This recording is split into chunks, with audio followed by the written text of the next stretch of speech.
Well, my earliest memories were very, very positive. The greenery out here, the avocado trees, beautiful green, and I love green things. And the farm-like atmosphere was wonderful. I knew that this was going to be a great place to raise a family. Growing up in Yorba was a lot of fun, as I remember. You had a lot of leeway. We were country kids, you know. We made up stuff and had a good time and enjoyed the city. Kind of played around in the orchards and just had fun. Our mode of transportation was a mini bike made out of an old bicycle and a lawnmower engine. And the lake bed, the Yorba lake bed, was a good-sized lake. It always had water in it when I was little, so we were Tom Sawyer's Island as far as we were concerned. My earliest memory of Yorba is the main street. Avocados, oranges, the grocery store, the soda fountain. We used to go in there with. I used to go in there with my grandfather. He would send me in there to get the paper, and he would. I'd go in to the hardware, stuff like that. My earliest memory was driving through and seeing all of the beautiful orange groves in Yorba, and I thought, oh, what a lovely place to live. And we wanted someplace where our boys could grow up and ride their bikes and feel free and not have a lot of traffic.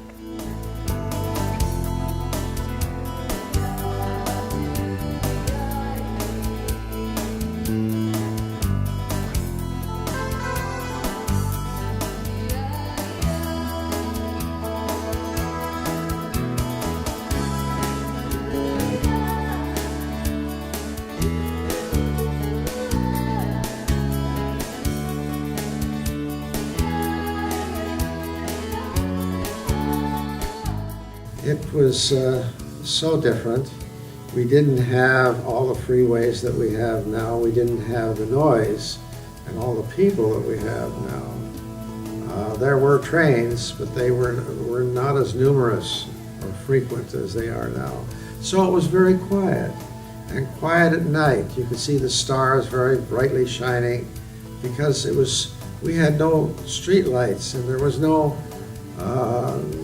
the evidence of the cities nearby wasn't as strong. As I remember, the city of Yorba was pretty much orchards. Everything was orchards, small roads, just very, very rural, totally rural. Everybody was friendly. Everybody would wave at you, smile at you, and you pretty much knew everybody. You know, it was a small town. The city was much smaller than it is now, but very friendly, and the people that we met welcomed us as if we had lived here forever, and I just felt very much at home. And of course it was a very small downtown, but very welcoming.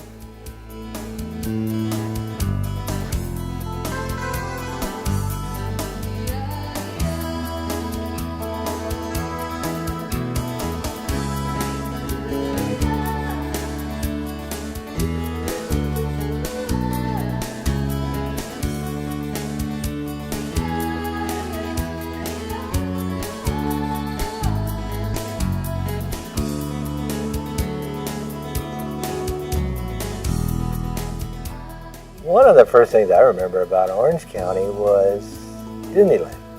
With Disneyland, I think I was 2 years old when Disneyland opened, and it was a big deal. But Disneyland sat right in the middle of orange orchards. You know, the parking lot was all surrounded by orange trees and the whole deal, and when it opened, it was a big deal. It was our Disneyland come true, you know. I think that the biggest change that I've seen was when they put Imperial Highway down through Orangethorpe and across the tracks past the world's best hamburger stand, very famous, and going across the Santa Ana Canyon Road that was only a 2-lane road then, and just additional traffic.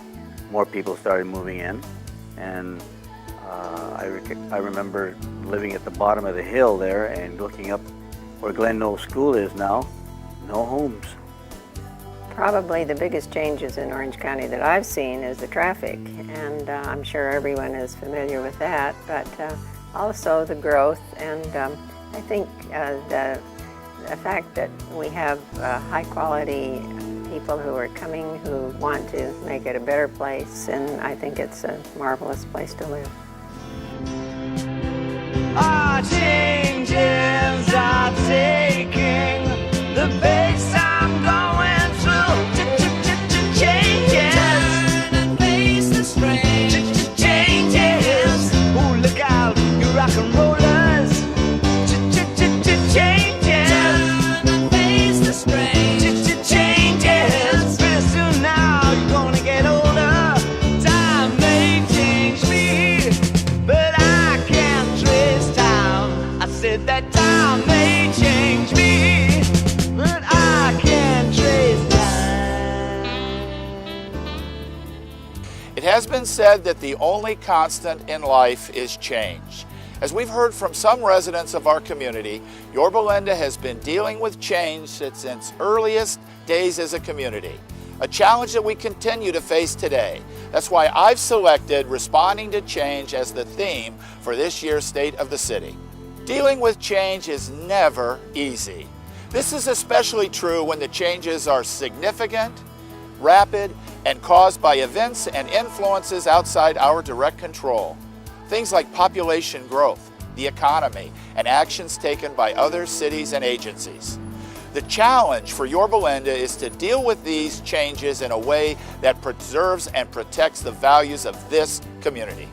I take pride that during my previous term as mayor, the City Council developed a set of goals and objectives to help guide our decisions. By making sure our actions were in line with these goals, I believe we have been successful in preserving Yorba Linda's unique quality of life in the face of some significant changes. The goals are simple and straightforward, but their impact is deep and meaningful. Number one, provide a high-quality environment for all Yorba Linda residents and businesses. Number two, maintain the traditional high quality of Yorba Linda City services that residents have come to expect. Number three, address short-term and long-term transportation issues, including congestion and traffic safety.